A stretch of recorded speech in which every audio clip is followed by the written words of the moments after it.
Hi everyone, welcome to another vlog. तो ये है धनतेरस का वीडियो और उससे एक दिन का पहले यहाँ पे मम्मी नाराज़ हो रही है हमसे। आजकल हमारी लड़ाइयाँ हो रही है दोनों सिस्टर और मम्मी की, तो हम लोग बात नहीं कर रहे हैं। उसके बाद हम लोग ये छत में लड़ियाँ लगाने के लिए, लाइट्स लगाने के लिए, और पटकट्टा भर के इसमें सारे जितने भी एक्सटेंशन बोर्ड सारा का सारा है वो सोनिया लेके जा रही थी छत में। तो उससे पहले हमने करा यहाँ पे कुछ पेट पूजा, उस बिस्किट, क्योंकि हमने दिन में लंच नहीं करा था, हम लोग बाहर से खा के आए थे।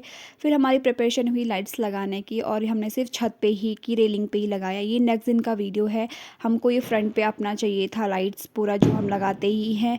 मम्मी थोड़ा सा हेल्प करने के लिए आ गई थी बिना बोले ही। एज़ यूजुअल सोनी अपनी शक्ल छुपा रही थी, उसको पसंद नहीं है। फाइनली सारी की सारी लाइट्स हमारी लग चुकी थी, और ये आप देख सकते हो।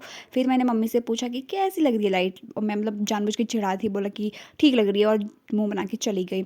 उसके बाद हम लोग आए शाम को धनतेरस की शॉपिंग करने के लिए। हमें चाहिए थे बेड और उसके फ्रंट पीछे का शीशा, लेकिन कुछ खास था नहीं यहाँ पे, हमें कुछ पसंद आ नहीं रहा था। जो आ रहा था उसमें साइज़ नहीं थे।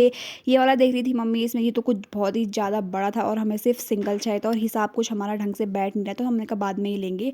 उसके बाद जैसे शाम हो रही थी, मार्केट में भीड़ बढ़ रही थी। उसके बाद हम लोग आए, मेरी फ्रेंड सौम्या भंडारी, ये है सौम्या, सुन ले, तेरे पापा ने बिल्कुल भी डिस्काउंट नहीं दिया। हमें चाहिए थे कुछ बर्तन, और सबसे पहले हमें ये लेने थी कांसे की थाली, जो कि बहुत ही ज़्यादा शुभ होती है। उससे पहले मम्मी ने करी ये चेक कि ये प्योर है कि नहीं है, जैसे मेरी मम्मी तो करती रहती है, ठीक है। लेकिन उसके बाद हमने ये ले लिया था। उसके बाद हमें चाहिए थी कुछ गागर, तांबे की गागर, वो भी बहुत ही ज़्यादा शुभ होता है, तो हमने वो भी ले लिया था। उसके बाद हम लोग आए बाहर, और कुछ डेकोरेशन का हम लोग बस देख रहे थे, क्योंकि लेके हम लोग कहीं और से आए थे। उसके बाद एज यूजुअल मेरा फेवरेट गोलगप्पे वाला ये है, आपको भी खाने तो आप इस पे शाम पे आ सकते हैं। पहली बार क्योंकि मम्मी हमारे साथ थी, तो पहली बार मम्मी ने मार्केट में खड़े हुए गोलगप्पे खाए, वरना बोलती घर लेके चलते हैं, लेकिन हमने कहा वहाँ घर पर मज़ा नहीं आता है। फिर हम लोग आए अंकु के लिए पटाखे लेने के लिए। उससे बोला कि मैं इस बार बहुत ही ज़्यादा फोड़ूंगा, क्योंकि वो 12th में जाने वाला है, इसलिए ये सारे के सारे पटाखे हमने अंकु के लिए ले ली थी, और हमारी ये सारी शॉपिंग हो चुकी थी, जितना कुछ भी हमने लिया। फिर हम लोग घर आ गए थे और खा पी के सो गए थे। बाय।